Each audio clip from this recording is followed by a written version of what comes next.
Hi guys, welcome to the channel. तो अब तक हमने जितना कुछ भी पढ़ लिया है उसके बाद अब जो हम टॉपिक स्टार्ट करने जा रहे हैं उसका नाम है principle of superposition. So basically अब तक हमने जो पढ़ा उसमें क्या था, दो चार्जेस होंगे Q1 और Q2। इनके बीच की इंटरैक्शंस हमने पढ़ी थी। इनके बीच की जो फोर्सेस है वो हम कूलम्स लॉ को यूज़ करके निकाल सकते हैं। और Coulomb's law in vector form को जब हम यूज़ करेंगे तो हमें ये भी पता चल जाएगा कि इन दोनों में से जिस भी चार्ज के ऊपर हम फोर्स देखना चाहते हैं वो फोर्स किस डायरेक्शन में लग रही है। तो बेसिकली जब दो चार्जेस होंगे Q1 और Q2, हम इन दोनों को जॉइन करेंगे। अगर ये दोनों सिमिलर चार्जेस हैं तो एक दूसरे को रिपेल करेंगे तो फोर्स इस डायरेक्शन में लगेगी, राइट। तो it will be force on one due to two, force इस डायरेक्शन में लगेगी। और सपोज़ करिए इसके ऊपर अगर हमें फोर्स देखनी होगी तो वो इस डायरेक्शन में लगेगी, राइट। अब सपोज़ करते हैं कि एक और चार्ज, ये तो हुई कूलम्स लॉ की बात, लेकिन अगर एक से ज़्यादा चार्जेस हैं इस पर्टिकुलर चार्ज के आसपास, तो सपोज़ करिए Q3 चार्ज भी है यहाँ पर, तो वो भी फोर्स लगा रहा होगा इस चार्ज के ऊपर, राइट। तो फोर्स किस डायरेक्शन में लगा रहा होगा, इन दोनों को हम जॉइन करेंगे, ठीक है। दोनों अगर सिमिलर चार्ज हैं तो इस डायरेक्शन में फोर्स लग रही होगी, राइट। तो it will B F of 1 3, ऐसे डिनोट करेंगे हम इसको। ये वेक्टर होगा क्योंकि हम डायरेक्शन दिखा रहे हैं। तो अगर मैं इस Q1 चार्ज की बात करूं तो इस Q1 पे मान लीजिए टोटल फोर्स लग रही है F1। तो ये जो टोटल फोर्स होगी इस केस में, इस सिनेरियो में, वो किसके इक्वल आएगी, वो आएगी इन दोनों के वेक्टर सम के इक्वल, क्योंकि दो फोर्सेस लग रही हैं चार्ज के ऊपर। तो ओवरऑल फोर्स कितनी लग रही है वो हमें कैसे पता चलेगा, जब हम इन दोनों फोर्सेस का वेक्टर सम लेंगे, ठीक है। ये तो ही तब जब दो चार्जेस हैं। सपोज़ करिए हमारे पास कोई भी Q चार्ज है, उसके पे आसपास n नंबर ऑफ़ चार्जेस हैं। Q1 है, Q2 है, Q3 है, so on up to Qn charge है। तो इस केस में जो Q चार्ज के ऊपर फोर्स लग रही होगी, ओवरऑल फोर्स F लग रही होगी, तो वो होगी F1 plus F2 plus F3 plus so on up to Fn। मतलब सारे चार्जेस की वजह से जो फोर्सेस लग रही है उनका वेक्टर सम करना होगा हमें, ठीक है। अब एक चीज़ और, फोर्स हमें पता है, फोर्स का जनरल फॉर्मूला क्या है, K Q1 Q2 bye R², right. Charges का हमें हमेशा मैग्नीट्यूड लेना है। अब इस प्रिंसिपल ऑफ सुपरपोजिशन को अच्छे से समझने के लिए हमें न्यूमेरिकल्स सॉल्व करने होंगे, तभी हमें इसकी एप्लीकेशन जो है वो पता चलेगी। तो हम अभी क्वेश्चंस डिस्कस करने जा रहे हैं। तो फर्स्ट क्वेश्चन क्या है हमारा कि सपोज़ करिए एक इक्विलेटरल ट्रायंगल है, यहाँ पे चार्ज है +Q, यहाँ पे भी चार्ज है +Q, यहाँ पे चार्ज है +2Q, ठीक है। अब मुझे टोटल फोर्स निकालनी है इस पर्टिकुलर चार्ज के ऊपर। मुझे पता करनी है इस चार्ज पे फोर्स कितनी लग रही है, ओवरऑल फोर्स कितनी लग रही है। तो बेसिकली सबसे पहले मैं इन पॉइंट्स को नाम दे रही हूँ A, B और C, ठीक है। अब पॉइंट A पे जो चार्ज पड़ा है उस पर इन दोनों चार्जेस की वजह से फोर्स लग रही होगी। सबसे पहले हम इन दोनों की इंटरेक्शन देखते हैं। जो A और B पे पड़े हैं चार्जेस, दोनों ही पॉजिटिव हैं, दोनों ही पॉजिटिव चार्जेस हैं, तो रिपेल करेंगे। तो ये +Q चार्ज इसको इस तरफ रिपेल कर रहा होगा, तो फोर्स ऐसे लग रही होगी। तो ये हो जाएगी F of A B, ठीक है। मतलब A के ऊपर जो फोर्स लग रही है B पे पड़े हुए चार्ज की वजह से, तो ये FAB होगा। ये हो गया। इसके बाद हम इन दोनों के इंटरेक्शंस देखेंगे। ये भी प्लस है, ये भी प्लस है, रिपेल करेगा इसको, ठीक है। रिपेल करेगा तो इस डायरेक्शन में रिपेल करेगा, ठीक है। तो अब हमें जो फोर्स लग रही होगी वो होगी A के ऊपर फोर्स लग रही है C की वजह से, तो इसे हम FAC से डिनोट करेंगे। तो एक्चुअली इन दोनों चार्जेस की वजह से ये और ये फोर्सेस लग रही हैं इस पॉइंट पे। तो अगर हमें पता करना है ओवरऑल फोर्स कितनी लग रही है इस A पॉइंट पे पड़े हुए चार्ज की वजह से चार्ज को, तो F ऑन A निकालना है हमें। A पॉइंट पे जो +Q चार्ज पड़ा है उस पर कितनी फोर्स लग रही है वो निकालना है हमें। तो वो कैसे निकाल सकते हैं हम, वो आएगा F of AB plus F of A सी, यही है प्रिंसिपल ऑफ सुपरपोजिशन, राइट। कि एफ़ के ऊपर जो ए के ऊपर जो प्लस क्यू चार्ज पड़ा है उस पर बी की वजह से कितनी फोर्स लग रही है, एफ ए बी, और सी की वजह से कितनी, जो सी पे पड़ा है चार्ज उसकी वजह से कितनी फोर्स लग रही है, एफ ए सी। इन दोनों का वेक्टर सम कर देंगे। इससे ज़्यादा चार्जेस पड़े होते तो उनका भी सम साथ में होता है यहाँ पे, ठीक है।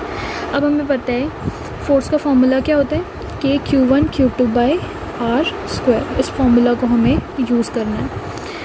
तो एफ ऑन ए ये क्या आ जाएगा, के Q1 Q2, ए बी की बात हो रही है, Q1 भी प्लस Q है, Q2 भी प्लस Q है, Q into Q square bye इनके बीच का डिस्टेंस। अच्छा, ये ट्राइंगल के हम मान लेते हैं तीनों साइड्स आर आर और आर है, तो ये हो जाएगा R square plus F of A C, इन दोनों की बात हो रही है, के Q1 Q2, Q1 है Q और Q2 है 2Q, right, upon are square. तो ये हो जाएगा K Q square by R square plus K into 2Q square by R square.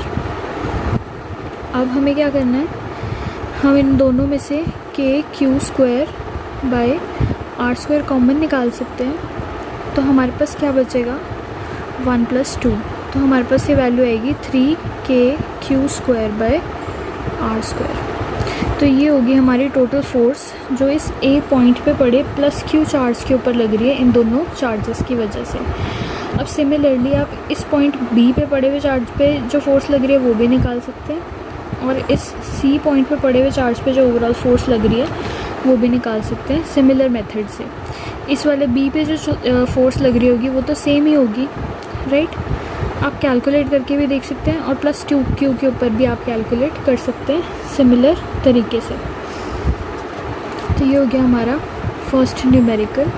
इसके बाद हम एक और न्यूमेरिकल कर लेते हैं। तो न्यूमेरिकल जो है मैं उसकी स्टेटमेंट नहीं लिख रही हूँ, बट जस्ट बता रही हूँ कि क्वेश्चन में क्या गिवन था। क्वेश्चन में गिवन था कि एक हाइड्रोजन एटम है, उसमें एक प्रोटॉन है और एक इलेक्ट्रॉन है, उनके बीच का डिस्टेंस गिवन है, उनके बीच का डिस्टेंस r मान लेती हूँ, गिवन है 5.3 × 10⁻⁻11 मीटर। ये डिस्टेंस गिवन है हमें। अब हमें क्या करना है, इन दोनों के बीच में जो फोर्स ऑफ अट्रैक्शन लग रही है हमें उसे कैलकुलेट करना है। तो क्योंकि ये दोनों ऑपोजिटली चार्ज्ड हैं तो इनके बीच में फोर्स ऑफ अट्रैक्शन नहीं होगी। तो क्वेश्चन में हमें मीडियम गिवन नहीं है। जब भी मीडियम गिवन नहीं होगा तो हम मान के चलेंगे कि सिस्टम वैक्यूम में है, ठीक है। हम मान के चलेंगे सिस्टम वैक्यूम में है। अब हम इनके बीच की फ़ोर्स निकालेंगे।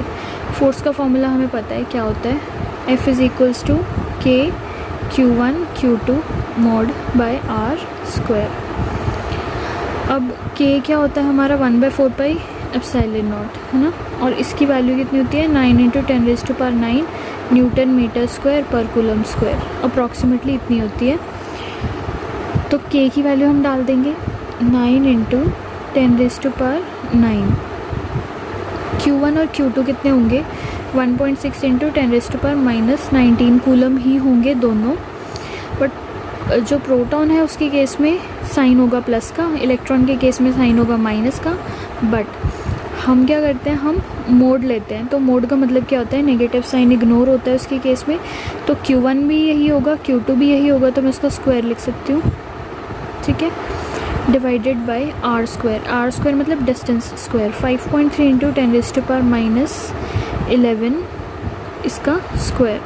अब इस केस में हमें यूनिट चेंज नहीं करनी पड़ी क्योंकि ये हमें मीटर में ही दिया हुआ था, बट यूनिट्स का हमें ध्यान रखना है हमेशा, ठीक है। इस केस में यूनिट को चेंज करने की ज़रूरत नहीं पड़ी है क्योंकि ये मीटर में ही दिया हुआ है हमें। चार्जेस हमने कूलम में ही डाले हैं, और 9 × 10⁻9 तो होता ही स्टैंडर्ड यूनिट्स में है। तो जब हम इन सब को सॉल्व करेंगे तो हमारे पास आंसर आएगा 8.2 × 10⁻⁸ न्यूटन। फोर्स जो है वो न्यूटन में होती है, तो टोटल फोर्स जो आएगी वो ये आएगी, मतलब इनके बीच में जो फोर्स ऑफ अट्रैक्शन लग रही है उसकी वैल्यू है इतनी, 8.2 × 10⁻⁸ न्यूटन। सो ये हो गए हमारे कुछ 2 न्यूमेरिकल्स जो थे प्रिंसिपल ऑफ सुपरपोजिशन के बेसिस पे। अब नेक्स्ट वीडियो में हम कुछ और न्यूमेरिकल्स करेंगे इसी पर, प्रिंसिपल ऑफ सुपरपोजिशन पर, क्योंकि बहुत इम्पॉर्टेंट टॉपिक है, ठीक है। इसके बाद हम स्टार्ट करेंगे हमारा इलेक्ट्रिक फील्ड का कॉन्सेप्ट, बट उससे पहले हमें इसके न्यूमेरिकल पार्ट को अच्छे से समझना बहुत ज़रूरी है, बहुत इम्पॉर्टेंट टॉपिक है ये। अगर आपको बुक रेफ़र करनी है सेल्फ स्टडी के लिए तो मैं सजेस्ट करूँगी GRB। तो आप GRB को पढ़ सकते हैं अपने बेसिक्स क्लियर करने के लिए। इनफैक्ट ये 2 न्यूमेरिकल्स भी जो हैं वो GRB में से थे। आई थिंक ये वाला नहीं था, ये वाला था, तो ये भी GRB के ही न्यूमेरिकल्स हैं। सिमिलर क्वेश्चंस मिल जाएंगे आपको GRB में। तो आई होप ये वीडियो जो है वो आपके लिए हेल्पफुल रही होगी। तो so far that's it for this video. Thank you so much for watching.